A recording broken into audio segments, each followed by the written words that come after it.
नमस्कार, मी तेजस्विनी. स्वागत आहे तुम्हा सगळ्यांचं आपल्या तेजस्वी ब्लॉग्स या चॅनलमध्ये. तर मंडळी, आजच्या व्हिडिओला सकाळी सकाळी सुरुवात केली आहे. म्हणजे इथे नाश्ता वगैरे करून तयार झाली आहे आणि संक्रांतीचा जो स्वयंपाक असतो तर मोस्टली पुरणपोळी केली जाते, पण आज मी पनीर बनवणार आहे. कारण एकदा सण सुरू झाले की मग पुरणपोळी नेहमीच करण्यात येते आणि तसे आमच्या घरी जास्त गोड आवडत नाही. म्हणूनच मग आजच्या मेन्यूमध्ये मटर पनीर, खीर, जीरा राईस असं बनवण्याचं ठरवलं. तसेच पुऱ्या किंवा चपात्या ते वेळेवर आपण ठरवू, कारण मुलांच्या आवडीनुसार ते डिसाईड करते मी. आधीच नाही ठरवत, कारण ऑइली खूप होऊन जातं. त्यामुळे मग जे आयुषला विचारून मग नंतर ती मी ठरवते. आणि आता संक्रांत म्हटलं की तिळगुळ वाटणं येणारच आणि मुलं ते खाणार नाही असं तर कधी होत नाही. तर त्यामुळेच मग हे ऑइली खाण्यात येतं आणि त्यामध्ये ते तिळगुळ, रेवडी वगैरे खाल्लं जातं, तर खोकला पण लागतो. तसंही आता ही एडिटिंग मी नंतर करत आहे, त्यामुळे तुम्हाला सांगता येते की खरंच आयुषला खूप जास्त खोकला लागला आहे, कारण की त्याने खूप जास्त तिळगुळ खाऊन घेतले. आणि त्याचमुळे मग हे ऑइली कसं टाळता येईल ते थोडंसं मी ट्राय करत असते. कारण नॉनव्हेज वगैरे पण घरामध्ये बऱ्याचदा असतात, तर त्यामध्ये सुद्धा स्टार्टरचेच आयटम आमच्या घरात आवडतात. तर मग अशा वेळेससुद्धा खूप जास्त ऑइली होऊन जातं, तर मग जिथे स्किप करता येईल तिथे करत असते मी. तर आज आहे मकर संक्रांत. तर या सणाच्या दिवशी बऱ्याच ठिकाणी हळदी कुंकू केला जातो किंवा संक्रांत झाल्यानंतर सुद्धा रथसप्तमीपर्यंत हळदी कुंकू केला जातो. तर मागील काही वर्ष मी हळदी कुंकू केलं होतं, पण आता मागे मऊ झाल्यापासून बंद केलं. कारण कसं, एखादा सण आपण जेव्हा सेलिब्रेट करतो तर त्यामधला आपला जो उत्साह असतो तो त्यामध्ये जास्त महत्त्वाचा असतो. मग त्या उत्साहाच्या भरातच आपण घरामध्ये जेव्हा हळदी कुंकू वगैरे करतो तर घरामध्ये छान छान वेगवेगळे डेकोरेशन करतो. एकूण एक कोपरा आपण छान सजवत असतो. पण आता माऊ लहान आहे, तर त्यामुळे मला आता हे सगळं करायला जमत नाही.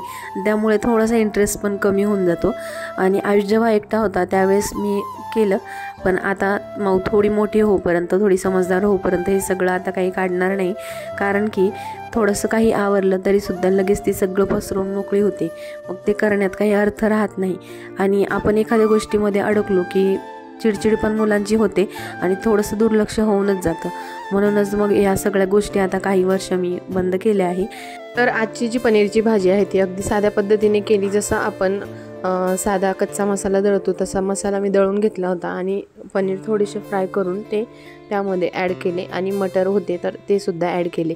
अगदी सोप्या पद्धतीने जसं रेग्युलरच्या भाज्या आपण करतो तसंच केले आहे.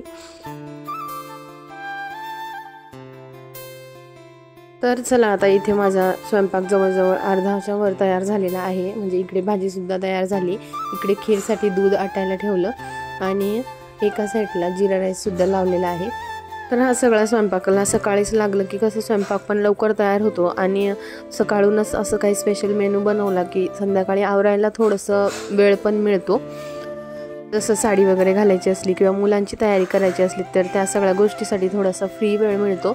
आणि इथे अचानक वेळेवर भजीसुद्धा करण्याची ठरवलं, म्हणूनच मग इथे मी बेसन पीठ भिजवून घेत आहे.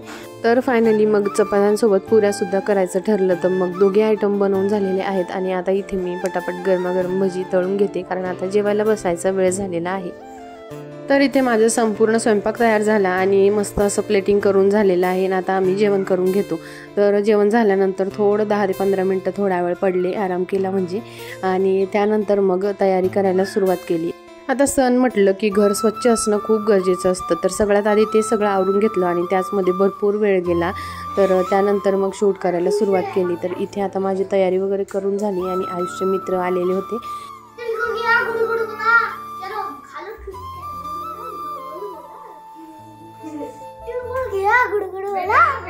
तर आमच्या एरियात ना खूप लहान मुलं आहेत आणि सगळेजण छान छान तयारी करून येतात. स्पेशली मुली ज्या आहेत त्या एकदम मस्त तयारी करून येत असतात. आणि आज माऊचा दुसरा मकर संक्रांतीचा सण आहे, तर त्यावेळेस तिची सुद्धा तयारी खूप छान झालेली होती आणि ती सुद्धा पर्स वगैरे घेऊन मस्त निघत होती.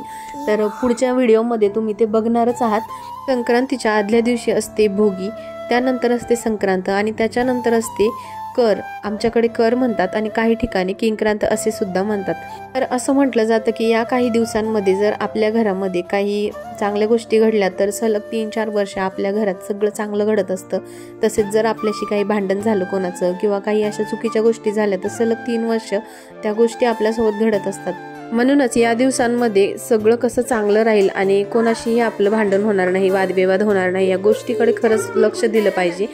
आता हे खरं आहे की अंधविश्वास आहे हे तर कोणालाही माहिती नाही, पण काही गोष्टी अशा असतात ज्या आपले पूर्वज म्हणत असतात, तर त्यामागे काही ना काहीतरी कारण असतं. कारण माझ्यासोबत सुद्धा असा एक अनुभव आलेला आहे.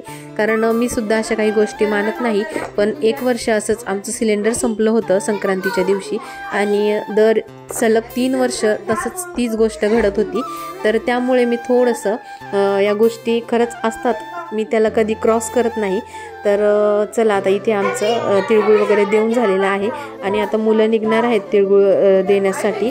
तर सगळ्यात पहिलं तिळगुळ देवाऱ्यात ठेवलं, म्हणजे स्वामींना वगैरे सगळ्यात पहिलं तिळगुळ दिलं आणि नंतर सगळ्यांना तिळगुळ वाटण्यासाठी सुरुवात केली. तर ह्यावेळेस खरंच ठरवलं होतं की पूर्ण एरियामध्ये तिळगुळ देण्यासाठी जायचं, कारण प्रत्येक वेळी बऱ्याचशा बायका येत असतात घरी. यावेळेस मी सुद्धा ठरवलंच होतं की मी जाईलच, पण नेमकी असं झालं की मिस्टरांची आज मॅच आहे, म्हणजे क्रिकेटची मॅच जी फॅक्टरीची होत असते, तर ती आज तिकडे त्यांना जायचं होतं. तर म्हणूनच त्यांना थोडीशी घाई होती आणि मग मुलांना घेऊन जायचं म्हटलं की जमत नाही. त्याला आता इथे सगळेजण निघाले आहेत आणि आता माऊ सुद्धा निघाली आहेत तिळगुळ देण्यासाठी.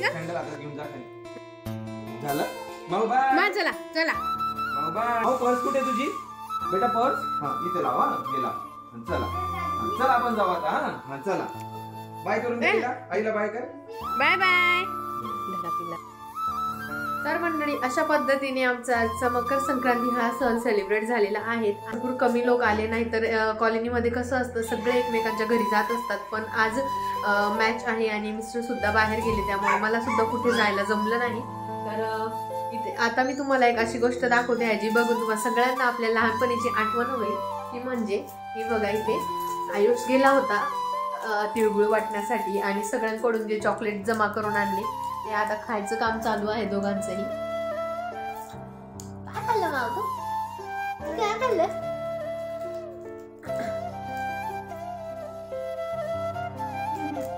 तर तिळगुळ वाटून आल्यानंतर किती चॉकलेट्स मिळाले याचं काउंटिंग सुरू झालं आणि लगेच खाऊन संपवले.